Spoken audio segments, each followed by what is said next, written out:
Okay, in this video I'd just like to talk about MK Ultra Mind Control and soap operas. We get a lot of soap operas here in the UK. The difference between US and UK soap operas are basically the fact that the US soap operas are usually about lifestyles that people want to achieve in life, that they want to try to go for, plan for, that type of thing. Have family, car, blah blah blah, all that stuff. Now, UK soap operas are basically right down to the brass tacks of human relationships and fighting and abuse, all that type of stuff. US soap operas don't tend to go down these roads very much. UK ones do. Now, it is very strange that you get people who like to watch these things either way. It might be very strange for an American to come over to the UK, start watching EastEnders, Coronation Street. We get some imported, of course, soaps from Australia, which we all used to love watching them. It's about a different lifestyle completely, almost. But as in the UK, they love to have a drink, not just now and again, but practically every day. And I have friends actually that sit down and watch soap operas and actually drink alcohol every day.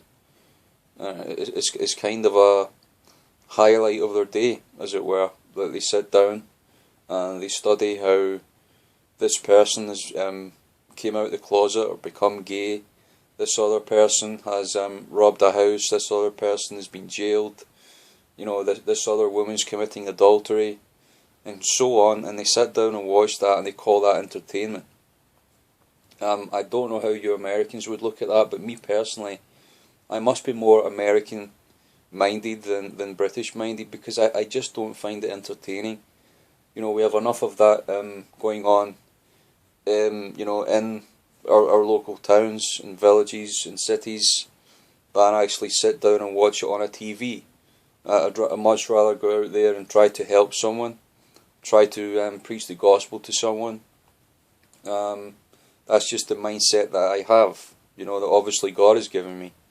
So MK Ultra, I believe, is there's some speculation that some of the actors in these soap operas are under MK mind control. I believe it might be true for some of the leading parts. One or two of these actors, in fact a good few of them, have been on these soap operas for absolutely decades. So I think that maybe if you looked at these people's lifestyles, a lot of them, there's been some accusations about certain things that they've done and said, and I think they've obviously got some protection. But the point is, I just really apologise about the trains. They're just going past. It's like a main road for trains out there when I put a video on. But obviously in America they have an addictive lifestyle, as in they're into drugs, alcohol, sex, you name it. The film actors are renowned for it. It was said that I don't usually comment on some of the deaths and all that, the film actors and all that stuff, but the Robin Williams thing, I was never a fan of Robin Williams, but what seemed to come out was that he wanted to stop doing as much movies because it affected him personally, it affected his personal life, and the fact that when he went into that sort of TV acting mode, that he knew that demons were coming into him and he couldn't really stop it, and he wanted to stop it. I think perhaps he became a Christian. There's no evidence of that. I don't think there's any confession of faith that anybody's ever heard. But I think that obviously you even look at people like Jim Carrey. He said some very weird things, very strange things. It's like he's even more sad now than he probably was when he was starting out. that he says that something that like, you know, you can encourage people to have dreams and do whatever they want in this life, but it's not the answer. In other words, it's clearly not made them happy. Only Jesus Christ, only knowing Jesus Christ can make anyone happy, because He's our Creator. And if we actually realise the Creator of the universe has actually came down from His high and lofty place in heaven and considered to give His life, or His Son's life for us. You know, His Son actually willingly agreed to do that for our sin. It's just, I mean, it's just such a huge thing. If you can actually grasp that in your mind, I don't think anyone can ever really, you know, come to terms with a thing like that. You know, as compared to losing family, losing friends, having addiction problems, if you can just try to get your mind around the fact that the King of the universe, you know, loves you enough to actually come down and go through a beating and basically give His life, that actually die on a cross for you, it's just mind-blowing. I mean, you can just meditate on that one thing, and I'm sure that if we continue to do that and nail the flesh, you know, our flesh lives to the cross every day, and not give Satan any chance to get a foothold, you know. Many men today are going through a lot of addiction problems, some of them sexual as well. There's been a lot of, I think a few ministers on YouTube that now have very good ministries that have admitted that they used to have pornography, watch pornography and stuff like that. And the answer to that is that they've obviously repented and they serve the Lord every day. And obviously they just try to not go on the internet whenever they can. Because obviously every day they're filling their lives up with praise and worship, serving God, you know, learning the Bible. It doesn't mean to say that we all agree about everything, but at least you can see clearly that these people are trying to serve God, and I really respect that very much. So that's generally just what I wanted to talk to you about today. I believe it's people that are addicted to soaps are being mind controlled. I really believe that. It's a very strange thing to come to this country and actually watch people that they must get to their TV sets at a certain time. Usually it's around dinner time, obviously, so they can sit down and have their dinner and watch these soap operas for about, you know, an hour at least after the news comes on. They call it unwinding, but I mean the storylines to me are quite distressing, and you know, to actually sit and watch the absolute drama, I could call it drama, but it's people's lives who are actually just using each other, abusing each other, lying to each other, robbing from each other, killing one another, and they say that they're actually unwinding, sitting watching that. I mean, obviously there's been a rise in mental illness, of course, over the past few years.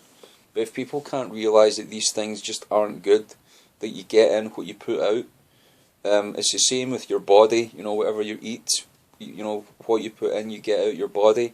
It's the same with your mind.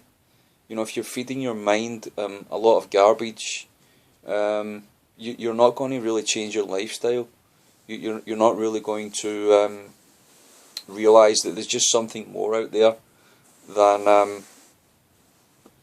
I believe it was one of Jim Carrey's videos where he was like brought up in this massive film studio, and he didn't realise that he was actually in a film studio until like he saw some strange things happening and stuff like that, and he decided to investigate.